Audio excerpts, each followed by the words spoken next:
Let's go see the sheep. Okay, bye.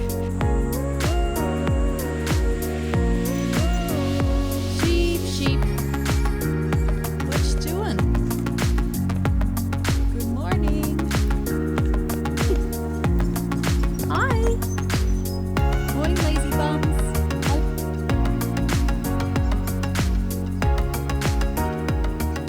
Eris and I are heading out into the food forest this morning. I really want to show you guys everything that's planted there. I want to go through all the different plants, let you know what they are, why I've planted them there.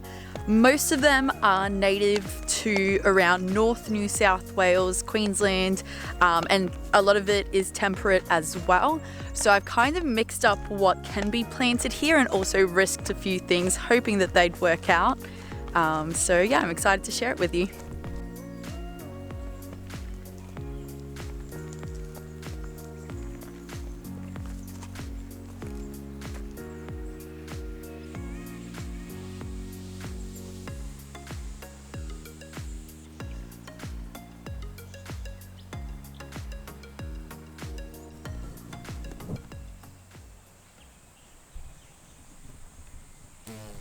Ooh, scary.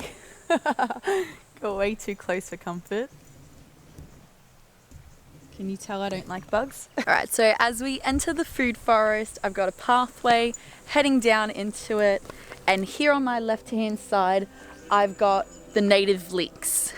Think of the native leeks as a chive or a really small leek that you can use in your cooking, but you wouldn't necessarily wait until it's as large as the leeks that we get.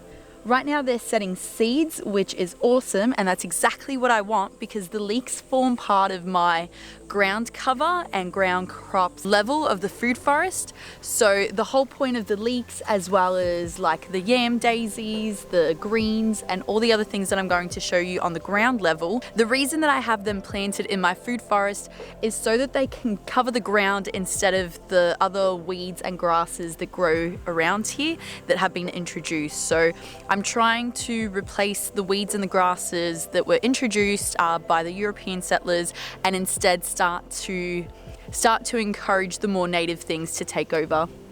So the fact that they're seeding is amazing. Moving on, as we head down the pathway, again to the other side, I've got some more ground cover plants. So I've got, I forget what this is called. It's like sampion or something, but it's a green leaf that can be used in salads. It can be blanched and used like spinach or silver beet. And up there we've got sea parsley as well. Both of these plants, again, are ones that I want to start taking over instead of these other grasses that we have growing here. The sea parsley can also be used in pestos and anything you would use normal parsley in. You can see the sea parsley I feel like hasn't really done too much, and this is one that I'm experimenting with because sea parsley is more suited to cooler climates, and it's also suited to sandy coastal conditions. So not exactly the conditions that we have around here, especially through the middle of summer, but I'm going to see how it goes. To the right here I also have some of my shrubs. So I've got the native oregano here, which just like the other herbs like the parsley and the basil can be used like our standard herbs. Wow. The oregano is more like a minty flavor though, and it's really, really strong. So I can definitely see this. You know what it tastes like? It tastes like tea tree. Like it tastes and kind of smells like your tea tree essential oil. So I do wonder whether this has medicinal values that I haven't yet found in books. So as I research more, I'll let you guys know, but this is one that doesn't really come up in books as much. And behind the oregano, there is also the native. My battery just died, so I had to go grab a fresh one so that I can continue the tour. Alright, I was just telling you guys about the basil. So the basil is another one that can be used like normal basil. The flavor is very different though. It's more like a minty flavor rather than your fresh basil flavor, but it smells so delicious. Now at first this basil, especially on the far side of the food forest, didn't seem like it was doing too well, and it looked like it was really yellowing during the really hot summers that we had, and I think just while everything was establishing its roots, it was really struggling. I can see now that it's starting to form flowers again. It's grown a lot larger since I planted it as well, so I have high hopes for this plant. This is a really good medicinal plant to have in the food forest, as well as one that is edible. The First Nations people who had access to this basil used to use it to but they used to use it to, they ground it up into a paste and then applied it onto wounds. So it's really good. It's got really good healing properties.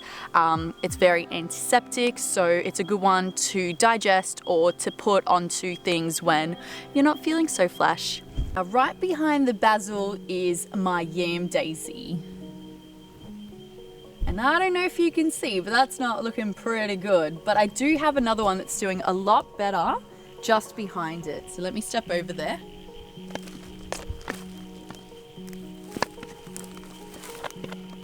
All right.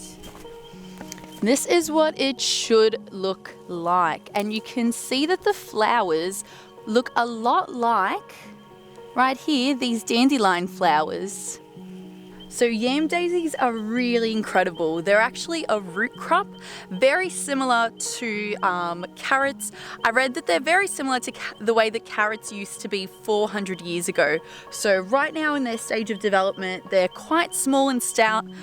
They look more like a little turnip than they do a potato, but as far as flavor goes, they're supposed to taste a lot like sweet potato, and when slow roasted, they give off like this syrup that's supposed to taste like coconut. So I'm really curious to taste them, and I'm really hoping that I can let the flowers go to seed and they'll spread out, because this is one of those plants that I just want to overtake the ground of this area so that it's not filled with dandelions, it's filled with your native species, which is going to be so incredible.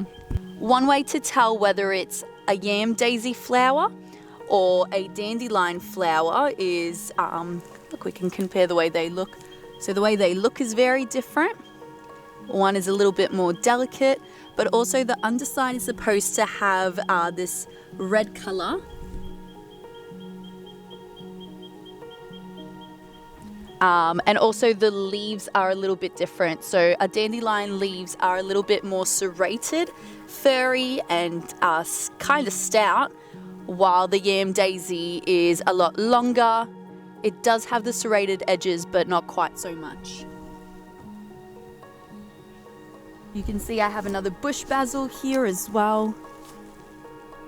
Yeah, this is an edible. Oh, and back here as well, I do have, this one is called, let's see, Jumbinu Zest. And I chose to get this instead of a lemon myrtle because I just prefer the way that the leaves look. This tree also grows a lot smaller than a lemon myrtle tree will and has the same flavors. Like, this is so pleasant to eat. I can see myself using this in a salad, using it as like little sprigs of flavor. Like when you eat it, it literally bursts lemon flavor in your mouth, but it's so subtle. It's really pleasant. It's quite a nice palate cleanser as well. So that's what this one is here, and why I chose this one instead of a lemon myrtle. It was also the only one available. Lemon myrtle wasn't available where I am, and sometimes you have to make these sacrifices. So right now I've gone off the path, I've gone around here, and so I might as well give you a different perspective of the food forest. So we're going to come down here. And then over on this side, I have one of my blueberry lily plants. And this is So lily-pilly plants are great as hedges. They grow delicious berries and are really abundant once they do start to fruit. My local nurseries didn't have lily-pilly plants, and this was the next best thing that they have. And I actually think that this is a better variety because this lily plant actually has edible roots, which I'm excited to try, similar to the yam daisies. I'm curious to see what these are. There isn't a lot that I've seen in books about this variety or the roots, so I'll have to let you know as I find that out for myself. They do also have the little purple berries that grow, and they're edible. The actual leaves can be used for things like crafting, to create like bags, purses, or even baskets. So I'd be curious to see how this grows, and so far it's been growing really fast. Like, you'll have to look back at my old videos when I planted all of this, but I'm going to assume that each one of these little strands is a different root growing. So yeah, it's doing really well. And this is one of two. I do have another one over here that's literally growing just as well. Now, my absolute favorite thing about native edible plants is that they're so fully packed of nutrition. A lot of these plants, especially things like the quindong, the cucuta plum, which I'm not sure if I'm saying it right, but all of those kinds of fruits actually have way more vitamin C than an orange does. Most of them probably have twice as much as an orange, but the cucuta plum, and I can't remember off the top of my head, has something like 400 times the vitamin C that an orange has. So super good for boosting your immune system, really good for keeping you healthy. And a lot of them as well have adapted to our climate so that they can hold as much water as they can during these drought seasons that we have around in Australia. So if you eat them, they're going to keep you really well hydrated. And the First Nations people that used to eat things like quindong, and I'll show you guys that in a moment, they used to eat it because it would keep them really hydrated for hours while they foraged and moved around. So yeah. So I'm super excited to have all of these superfoods just in my backyard. A lot of them are much more dense with nutrition and amazing things like antioxidants and everything you want in like a chia seed or a goji berry. And a lot of them have a lot more of that than those superfoods that we're used to have, and people just don't know that. So a lot of the time we'll get things imported into our country thinking that it's a superfood, supercharged with things, minerals and nutrition that we need, when in actual fact the things that we can find in our own backyards, if we just plant them and let them have a chance to establish themselves, will be a lot better for us too. All right, back here. The scientific name for this one is Acronochia obliquifolia. Probably said that wrong. But essentially, these are your, what are they called? These are called midyan berries. So this will have little gorgeous white fruit with little specks in it, which are one of those superfoods that's charged with antioxidants, heaps of minerals that we need in our bodies, that make us healthier, that keep our immune system boosted. So really excited for this one. Apparently the berries on this tree are supposed to be the best native edible food, or bush tucker. So I'm really excited. I really do hope that we're still around to see this garden and this forest when it's older and the fruit is actually there on the trees, because a lot of these will take about 3 years to establish themselves. I'll keep you updated, of course, to whether we get fruit sooner, but this is one of those that will take 3 years before it forms berries. But when it does, I am so excited to try that one. Wild currants, I did really get this tree because it is just another superfood. It's another edible berry. The currants on this will be really small, but they'll be very similar to currants that we have from European species. All right, and as we head out this way, we've got a native gardenia. What I love about the gardenia is it's one of those bush tucker plants that fruits during winter time, and there's a few of them. So I've tried to pick varieties in the food forest of trees and fruits that are ready at different points of the year so that we never feel like we're overwhelmed with fruit or harvest to be had. A lot of the natives as well will fruit in autumn and winter rather than in summer and springtime. There are a few exceptions, of course, so it means that our European garden up up at the top of the property we can pay all of our attention and our energy to during the summer seasons and the spring seasons, and then come down here and spend our time here during autumn and winter when it's a lot cooler and a lot more pleasant to be outside. These ones are really good too because they produce peach-sized fruit, which is quite large compared to the small berries that most of the other plants produce. Now this is one that's not doing too well, and you guys saw me try to trim it up and try give it some new life the other day. So this is my pepperberry, and right now I only have the male plant.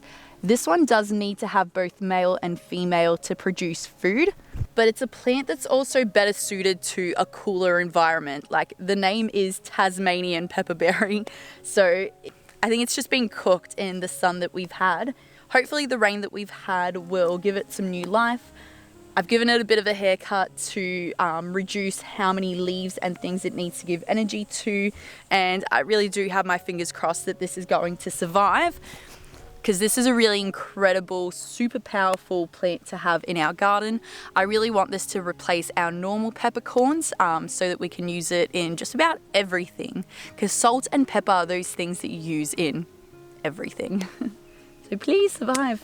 Alright, so right now we are at the bottom of our food forest. That's where we entered. We went around and now we have come up here. So we've done the gardenia, done the pepperberry, back here.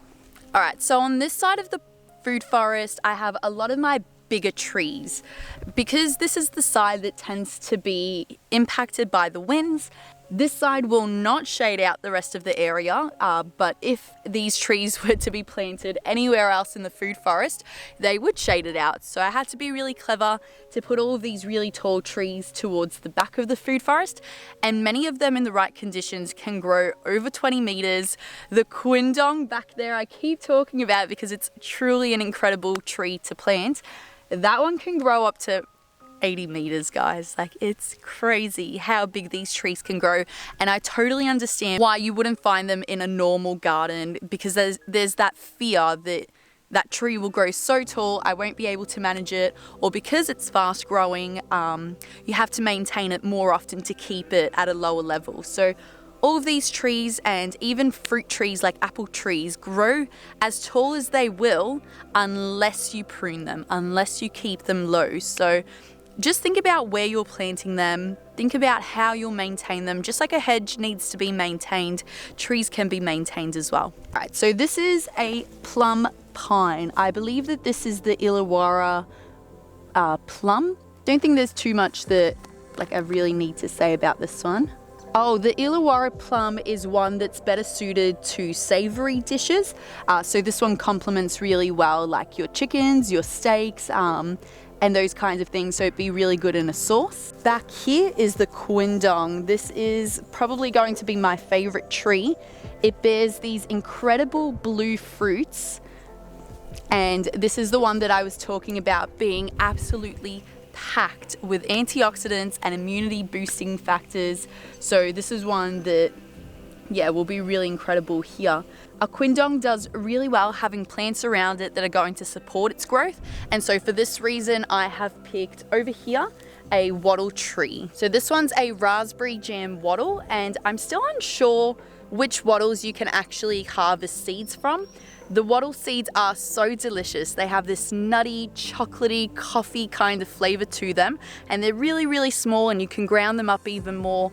They're just incredible. And I mean, we have lots of wattle trees around us, but I'm not sure which ones you can actually get the seeds from. So I'm thinking that because this was in the bush food section, that this will have seeds you can harvest. And this plant is also a companion to the quindong, and they will actually be able to benefit each other. And behind my wattle, I have my old man saltbush. This is a plant that I love. Like, taste-wise, it's a little bit salty. It's kind of like a salty spinach, and this one's really good in salads, and I think that is what I'll mainly be using it for. So to have in salads, you can put it into cheese. Again, pesto would be really good with the saltbush, so loving this one. And it's going, I think I have planted it a bit close to the wattle though, but yeah, I guess we'll see. Oops, I almost skipped over this one. So this is a Davidson plum, and it's another small plum. It's got a big nut in the middle that you'll have to get rid of when you're eating it, but this is another really good one. So this is actually the smooth leaf one. The other variety of this plum is one that has like furry parts on the leaves, and that can actually cause allergies. So I went with the smooth leaf variety. I don't think they had the other version there, but I'm kind of glad that this is the one that I got. The next plant that I have is the native guava. Very similar to a normal guava as far as its uses go. I think the fruit is a lot smaller though, but the seeds are so tiny that they are edible. I have a mozzie on me. So many mozzies around at the moment. So yeah, so this is really cool. And this one's actually already forming flowers and fruits, so super cool. Check them out.